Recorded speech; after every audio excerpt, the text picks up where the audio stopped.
Hello everyone, welcome back to the channel. इस video में हम कंटिन्यू करेंगे क्लास 11th का चैप्टर 3 इक्वालिटी। लास्ट वीडियो में हमने इक्वालिटी के बेसिक्स को जाना।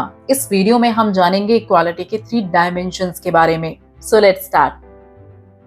हम सभी जानते हैं सोसाइटी में सोशल डिफरेंसेस एग्जिस्ट करते हैं। इन डिफरेंसेस के बेसिस पर लोगों के साथ डिस्क्रिमिनेशन भी किया जाता है, जो सोसाइटी में इनइक्वालिटी को बढ़ावा देते हैं।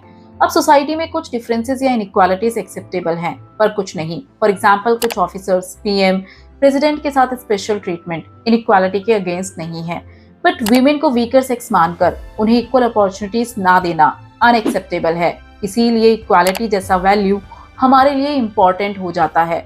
बट यहाँ से रेज होता है एक और क्वेश्चन कि हम सोसाइटी में किस तरह की इक्वालिटी को स्टैब्लिश करना चाहते हैं, और इसी को लेकर वेरियस थिंकर्स और आइडियोलॉजीज इक्वालिटी के 3 डायमेंशंस को हाईलाइट करती हैं।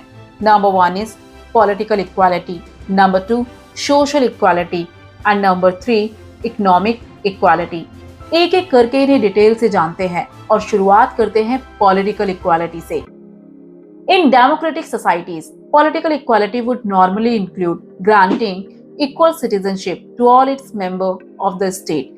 मीन्स डेमोक्रेसी एक ऐसा पॉलिटिकल सिस्टम है जो बेस्ड है पॉलिटिकल इक्वालिटी पर कैसे? डेमोक्रेटिक सोसाइटीज हर एलिजिबल सिटीजन को ग्रांट करती है राइट टू वोट। मीन्स जहां लोग इलेक्शन के थ्रू अपने लीडर्स या रिप्रेजेंटेटिव्स को चूज करते हैं और लोगों के बिहाफ पर यही रिप्रेजेंटेटिव्स रूल और रेगुलेशंस को बनाते हैं। इस तरह की डेमोक्रेटिक सोसाइटीज में सिर्फ लीडर्स नहीं, सिटीजन के पास भी पावर होती है, और इसी पावर को नाम दिया गया है पॉलिटिकल इक्वालिटी, जिसका मतलब है उस कंट्री का हर एक सिटीजन इस डेमोक्रेटिक प्रोसेस में पार्टिसिपेट करेगा। जैसे कि वोटिंग राइट्स। डेमोक्रेटिक सोसाइटीज में हर एक सिटीजन के पास इक्वल वोटिंग राइट्स हैं, चाहे वो किसी भी कास्ट, कलर, रिलीजन या रेस से आता हो, वो रिच हो या पुअर। यहाँ हर एक इंडिविजुअल के पास वोट देने का अधिकार है और उसके वोट की इक्वल वैल्यू है, और यही पॉलिटिकल इक्वालिटी ग्रांट करती है इक्वल सिटीजनशिप। और इसी सिटीजनशिप के साथ आते हैं बहुत से बेसिक राइट्स, जैसे कि right to vote, freedom of expression, movement, assembly and association and freedom of belief etcetera. ये सभी राइट्स एक सिटीजन के डेवलपमेंट के लिए बेहद जरूरी समझे जाते हैं, क्योंकि इन्हीं राइट्स के जरिए एक सिटीजन स्टेट के अफेयर में पार्टिसिपेट कर पाता है। बेसिकली इन राइट्स को लीगल या कॉन्स्टिट्यूशनल राइट की तरह कंसीडर किया जाता है, क्योंकि जब कोई डेमोक्रेटिक कंट्री अपना कॉन्स्टिट्यूशन फ्रेम करती है तो वो सिटीजन को कुछ बेसिक फंडामेंटल राइट्स प्रोवाइड करती है। In short, political rights link करते हैं इक्वालिटी बिफोर लॉ से। मींस जहां ऐसे लॉज प्रिवेल करते हैं जो सोसाइटी के हर एक इंडिविजुअल को पॉलिटिकल प्रोसेस में पार्टिसिपेट करने का पूरा मौका देते हैं, साथ ही सिटीजन को एम्पावर भी करते हैं। अब यहाँ पर आता है एक और क्वेश्चन, क्या पॉलिटिकल राइट यूनिवर्सल है? मींस क्या ये सभी जगह अवेलेबल है? तो आंसर है नहीं, क्योंकि कुछ ऐसे कंट्रीज भी हैं जहां हमें अनकंसिडरेबल इनइक्वालिटीज देखने को मिलती है। मींस कुछ ऐसे कंट्रीज भी हैं जो क्लेम करते हैं कि उनके सभी सिटीजन के पास इक्वल पॉलिटिकल राइट्स हैं, बट ऐसे कंट्रीज में भी इनइक्वालिटीज देखने को मिलती है। फॉर एग्जांपल साउदी अरेबिया, जहां वीमेन्स को बहुत से राइट्स नहीं दिए जाते हैं, जिसमें से मोस्ट इम्पोर्टेंट राइट है वोटिंग राइट। पर 2015 के बाद वहां की वीमेन को वोट देना अलाउ किया गया। इसके बाद भी ऐसी कई चीजें थी जो वहां के वीमेन्स को करना अलाउड नहीं था, जैसे कि ड्राइविंग। बट रिसेंट ईयर्स में पब्लिक लाइफ में वीमेन्स के पार्टिसिपेशन को बढ़ाने के लिए कई सिग्निफिकेंट स्टेप्स लिए गए हैं। इसके अलावा हिस्ट्री हमें ऐसे कई एग्जांपल्स देती है, जैसे कि यूएस, यूके, फ्रांस, जहां वीमेन को वोटिंग राइट्स के लिए एक लंबा स्ट्रगल करना पड़ा। अब अगर ये पता किया जाए कि सोसाइटी में इस तरह की इनइक्वालिटी का रीजन क्या है, तो ये इनइक्वालिटीज रिजल्ट हैं differences in resources and opportunities, जो सोशल और इकोनॉमिक स्फीयर में हर एक सिटीजन के पास अवेलेबल नहीं है। मींस रिसोर्सेज और अपॉर्चुनिटीज का unequal distribution. For example, women को पॉलिटिकल राइट्स दे दिए गए हैं, बट सोसाइटल लेवल पर आज भी अक्सर उनके साथ डिस्क्रिमिनेशन किया जाता है। इकोनॉमिक स्फीयर में सेम काम के लिए मेन को ज्यादा और वीमेन को कम सैलरी देना, सोशल स्फीयर में गर्ल चाइल्ड को एजुकेशन लेने से रोक देना, इस तरह का डिस्क्रिमिनेशन कास्ट और रिलीजन के बेसिस पर भी किया जाता है। इसलिए इक्वालिटी को एस्टैब्लिश करने के लिए डिमांड की जाती है इक्वल अपॉर्चुनिटीज और लेवल प्लेइंग फील्ड की। मींस सबकी शुरुआत सेम लाइन से करना, पर उनका क्या जो पहले से पीछे छूट चुके हैं। उन्हें आगे कैसे लाया जाए। इसीलिए अगर हम इगैलिटेरियन और एक जस्ट सोसाइटी बनाना चाहते हैं तो उसके लिए सिर्फ पॉलिटिकल इक्वालिटी इनफ नहीं है। ये इक्वालिटी की तरफ जाने का सिर्फ एक कंपोनेंट या कहा जा सकता है फर्स्ट स्टेप है। पॉलिटिकल इक्वालिटी के साथ साथ हमें अदर डायमेंशंस पर भी फोकस करना होगा, जैसे कि हमारा दूसरा डायमेंशन है सोशल इक्वालिटी, पॉलिटिकल इक्वालिटी या इक्वालिटी बिफोर लॉ। इक्वालिटी की तरफ जाने का सिर्फ फर्स्ट स्टेप है, बट जब हम बात करते हैं सोशल इक्वालिटी की तो इसका मतलब है इक्वालिटी ऑफ अपॉर्चुनिटी, मींस सभी को समान अवसर देना। अब ये होगा कैसे? इसके लिए पॉलिटिकल और सोशल इक्वालिटी साथ साथ चलते हैं, पर कैसे? तो ऐसा करने के लिए जरूरी है गवर्नमेंट के द्वारा लॉज को बनाकर लीगली उन सभी हर्डल्स को दूर कर देना जो एक सिटीजन को आगे बढ़ने से रोक देते हैं या उन सोशल गुड्स को मिलने से रोक देते हैं जो सोसाइटी के हर एक सिटीजन के लिए बेहद जरूरी है। फॉर एग्जाम्पल, कुछ स्पेसिफिक कास्ट या वीमेन को अगर वोटिंग राइट्स नहीं दिए जाते हैं तो ऐसे में गवर्नमेंट सभी सिटीजन को पॉलिटिकल राइट्स देकर लीगली हर्डल्स को दूर कर सकती है। कई बार स्पेसिफिक कास्ट से आने वाले लोगों को एजुकेशन या अदर पब्लिक फैसिलिटीज को यूज करने से रोक देना या रिलीजन, जेंडर, रेस के बेसिस पर लोगों के साथ भेदभाव करना, मेल को फीमेल से सुपीरियर मान लेना। अब इस तरह के डिस्क्रिमिनेशन को खत्म करने के लिए गवर्नमेंट ने कई लॉज को बना तो दिया है, बट फिर भी इनइक्वालिटी एग्जिस्ट करती है। तो यहाँ वर्क करती है सोशल इक्वालिटी, जिससे हमारा मतलब है डिफरेंट ग्रुप्स और कम्युनिटीज को compete करने का फेयर और इक्वल चांस देना, मीन्स सभी को इक्वल अपॉर्चुनिटीज देना। अब ये फेयर और इक्वल चांस सभी को मिलेंगे कैसे?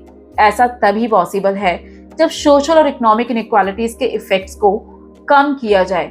अगर हम इंडिया का एग्जाम्पल लें तो इसके लिए हमारा कॉन्स्टिट्यूशन हमें देता है राइट टू इक्वालिटी, जिसके अंदर बहुत से आर्टिकल्स हैं जो सोसाइटी में इस तरह के डिस्क्रिमिनेशन को रोकते हैं। जैसे कि आर्टिकल 14 जो बात करता है इक्वालिटी बिफोर लॉ की, जहां कानून के सामने सभी समान है। आर्टिकल 15 जो कहता है there shall be no discrimination on the basis of class, caste, gender, race, religion etcetera. Article 16 जो बात करता है equality of opportunities for all citizen in matter of employment, और आर्टिकल 17 अनटचेबिलिटी को अबॉलिश करता है।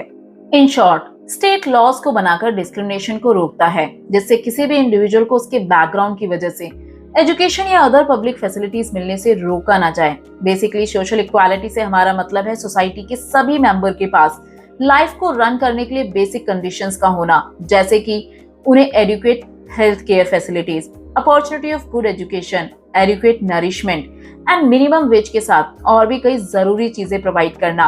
क्योंकि अगर सोसाइटी के मेंबर्स के बीच इनका सही ढंग से डिस्ट्रीब्यूशन नहीं किया जाता है तो सोसाइटी के मेंबर एक दूसरे से इक्वल टर्म्स पर कम्पीट नहीं कर पाते हैं। फॉर एग्जाम्पल, अगर हम सिर्फ एक फैमिली का ही एग्जाम्पल लें तो कुछ फैमिलीज में गर्ल चाइल्ड की जगह एक बॉय के एजुकेशन को ज्यादा प्रेफरेंस दी जाती है, तो इसका मतलब है गर्ल चाइल्ड को इक्वल अपॉर्चुनिटीज ना देना। और यही सोसाइटी के मेंबर्स के बीच भी होता है। इक्वल अपॉर्चुनिटीज ना मिलने पर सोसाइटी के कुछ मेंबर पीछे छूट जाते हैं। साथ ही जिस सोसाइटी में अपॉर्चुनिटीज का एब्सेंस होता है वहां लोगों का टैलेंट वेस्ट हो जाता है। इसका एक और एग्जाम्पल है राइट टू एजुकेशन, जो हमारे कंट्री में एक फंडामेंटल राइट बन चुका है, जिसके थ्रू हर बच्चा एजुकेशन लेने का अधिकार रखता है, चाहे वो किसी भी बैकग्राउंड का हो। अब एजुकेशन मिलने के बाद एक इंडिविजुअल अपनी लाइफ को अच्छे से रन कर पाता है या नहीं, तो ये रिजल्ट होगा उसकी चॉइसेस का, ना कि इनइक्वालिटी का। अब अगर स्पेसिफिकली इंडिया की बात करें तो यहाँ एग्जिस्ट करती है ड्यूअल प्रॉब्लम, जैसे कि यहाँ लैक ऑफ फैसिलिटी के साथ कुछ कस्टम्स भी हैं जो इनइक्वालिटी को बढ़ावा देते हैं। फॉर एग्जाम्पल, कंट्री के डिफरेंट पार्ट्स में वीमेन को इनहेरिटेंस राइट नहीं दिया जाता है, जबकि इंडिया का 2005 का हिंदू सक्सेशन एक्ट जो बात करता है फादर की प्रॉपर्टी सन और डॉटर में इक्वली डिस्ट्रीब्यूट होगी। मीन्स उस प्रॉपर्टी पर केवल बेटों का नहीं बेटियों का भी अधिकार है, पर हमारे कंट्री के बहुत से पार्ट में इसे फॉलो नहीं किया जाता है। और रीजन है कस्टम, जहां पेरेंट्स का कहना है कि उनके यहाँ डॉटर को प्रॉपर्टी राइट नहीं है। इसके अलावा कुछ ऐसे कस्टम भी हैं जो फीमेल को बहुत सी सोशल एक्टिविटीज में पार्ट लेने या हायर एजुकेशन लेने से रोक देते हैं। बट ऐसे में स्टेट बहुत सिग्निफिकेंट रोल प्ले करता है, क्योंकि स्टेट वीमेन के साथ होने वाले डिस्क्रिमिनेशन और हरासमेंट को रोकने के लिए डिफरेंट पॉलिसीज को फॉर्मुलेट करता है। यह एजुकेशन या अदर प्रोफेशन में विमेन्स की एंट्री के रिगार्डिंग कुछ मेजर्स लेता है। इसके अलावा जो ग्रुप्स इन सोशल डिफरेंसेस या डिस्क्रिमिनेशन के अगेंस्ट में अवेयरनेस क्रिएट करते हैं या बात करते हैं राइट्स की, उन्हें स्टेट अपना सपोर्ट भी देता है। बेसिकली सोशल इक्वालिटी बात करता है इक्वल अपॉर्चुनिटीज की। अब पॉलिटिकल और सोशल इक्वालिटी के बाद आते हैं थर्ड डायमेंशन, इकोनॉमिक इक्वालिटी पर। इकोनॉमिक इक्वालिटी से हमारा मतलब है सोसाइटी में इनकम, वेल्थ, इकोनॉमिक अपॉर्चुनिटीज में मिनिमम डिस्पैरिटीज का होना। जब लोगों के बीच वेल्थ, प्रॉपर्टी और इनकम के टर्म्स में इनइक्वालिटी दिखाई देती है तो इसे ही इकोनॉमिक इनइक्वालिटी कहा जाता है। For example, huge gap between rich and poor. अब ये गैप क्रिएट हुआ है in terms of income, wealth and property. अब इकोनॉमिक इनइक्वालिटी को मेजर किया जाता है दो तरीकों से, जिसमें से एक तरीका है रिलेटिव डिफरेंस को मेजर करना, जिसमें पॉपुलेशन के डिफरेंट सेगमेंट्स के बीच पॉवर्टी लेवल्स या लिविंग स्टैंडर्ड्स को कंपेयर किया जाता है। और दूसरा तरीका है पॉवर्टी लाइन, जिसके थ्रू पॉवर्टी लाइन से नीचे रहने वाले लोगों का एस्टिमेट लगाया जाता है। अब इकोनॉमिक इक्वालिटी का मतलब सभी के बीच इक्वल इनकम, प्रॉपर्टी या वेल्थ का डिस्ट्रीब्यूशन बिल्कुल नहीं है, क्योंकि सोसाइटी कभी भी एब्सोल्यूट इकोनॉमिक इक्वालिटी को अचीव नहीं कर सकती है। तो फिर इसका सॉल्यूशन क्या है? एक्चुअल में आज ज्यादातर डेमोक्रेटिक कंट्रीज अपने सिटीजन को इक्वल अपॉर्चुनिटीज देने की पूरी कोशिश करती हैं, जिससे हर एक सिटीजन को कम से कम अपनी कंडीशन को इम्प्रूव करने का मौका मिल सके। मींस सोसाइटी के सभी मेंबर के बीच वेल्थ और इनकम का फेयर डिस्ट्रीब्यूशन बिना किसी डिस्क्रिमिनेशन के। फॉर एग्जाम्पल, मैन और वीमेन दोनों को सेम काम के लिए इक्वल सैलरी देना, रिच और पुअर के बीच बढ़ती इनकम डिस्पैरिटीज को कम करना, एजुकेशन, एम्प्लॉयमेंट, एंटरप्रेन्योरशिप एटसेट्रा का सभी के पास इक्वल एक्सेस होना। इन शॉर्ट, अपने इकोनॉमिक कंडीशंस को इम्प्रूव करने का, सभी को इक्वल चांस देना। इसीलिए माना जाता है कि इक्वल अपॉर्चुनिटीज के जरिए पॉसिबिलिटी है कि एक व्यक्ति अपनी सोसाइटी में अपनी पोजीशन को बेटर तो कर ही सकता है, बट सोसाइटी के लिए ऐसी भी इनइक्वालिटी है जो जनरेशन से अनटच्ड है, मींस जिन्हें छुआ नहीं जा सकता है और जो काफी ज्यादा डेंजरस है। जैसे कि एक सोसाइटी में स्पेसिफिक क्लास से आने वाले कुछ लोगों के पास इमेंस वेल्थ का होना और उसके साथ पावर का बढ़ना, जो generation to generation pass on होती रहती है। और दूसरा क्लास वो है जो बहुत सी जनरेशन मींस पीढ़ियों से गरीब है। ओवर द टाइम इस तरह के क्लास डिफरेंसेस ने लोगों के बीच रिसेंटमेंट और वायलेंस को बढ़ावा दिया है, क्योंकि पावर और पैसों के थ्रू रिच सेक्शन सोसाइटी में रिफॉर्म नहीं चाहता है। वो नहीं चाहता है कि किसी भी रिफॉर्म से उसकी पावर और प्रिविलेज अफेक्ट हो, जिस वजह से कई बार किसी भी सोसाइटी के लिए रिफॉर्म करना काफी डिफिकल्ट हो जाता है। तो ये थे इक्वालिटी के 3 डायमेंशंस, जिनके थ्रू इगैलिटेरियन और जस्ट सोसाइटी बनाने की कोशिश की जाती है। कोशिश इसलिए क्योंकि इक्वालिटी जैसे वैल्यू को एस्टैब्लिश करना स्टेट के लिए बिल्कुल आसान नहीं है। अब ऐसी 2 मोस्ट इंपॉर्टेंट पॉलिटिकल थ्योरी है जो बात करती है इन्हीं इनइक्वालिटीज की, जैसे कि मार्क्सिज्म एंड लिबरलिज्म, जिसके बारे में हम जानेंगे नेक्स्ट वीडियो में। Hope you like this video. For more, do like, share and don't forget to subscribe our channel.